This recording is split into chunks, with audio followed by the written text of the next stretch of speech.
Welcome back to Collins Country. It's a very exciting day on the farm because today we are prepping all of our soil for gardening season, and it requires a lot of prep work. If you're new here, our soil is terrible. We live in the hills of Kentucky, so most of our soil is pretty much all clay and rocks. There's no topsoil and there's virtually no nutrients in the soil. So what we've done is we got a giant triaxial load of topsoil, and we got 2 giant loads of horse manure from a local horse arena this week. James and I went and got all that, and we've dumped it in the garden, and we're going to get it all in here to feed the soil so we can grow lots of food.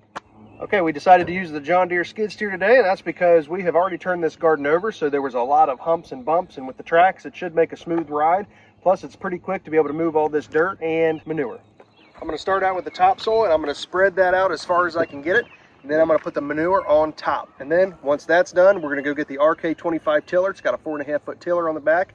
We're going to go through here and see if we can mix it all in together.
step one is complete.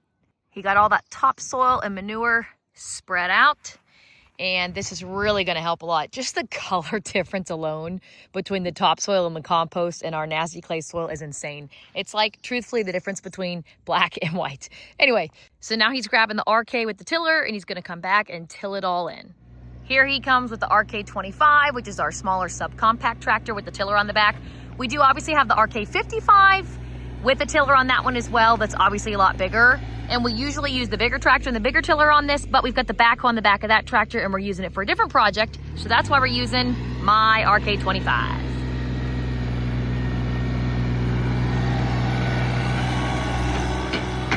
going to set this as deep as it'll go. The further forward it's tilted, the deeper it'll actually till.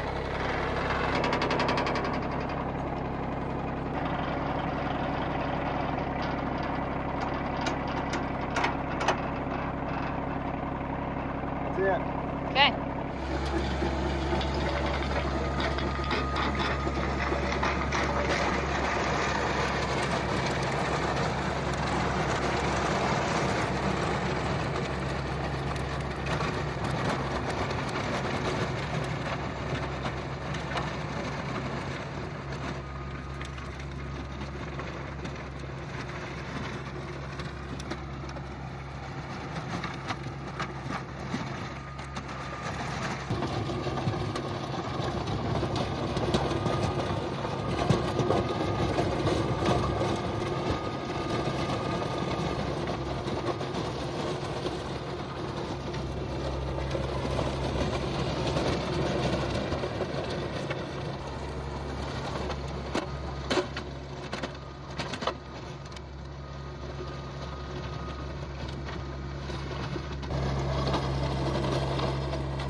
So he's done one pass over everything up and down the garden. Now he's doing a pass side to side on the garden.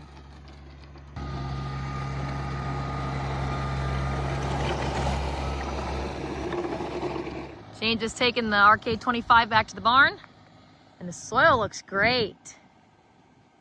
I love it. I can see my garden now. Everything just flourishing. We will let this sit for about the next week. We'll till it up one more time the day that we actually plant, but for now, this is it.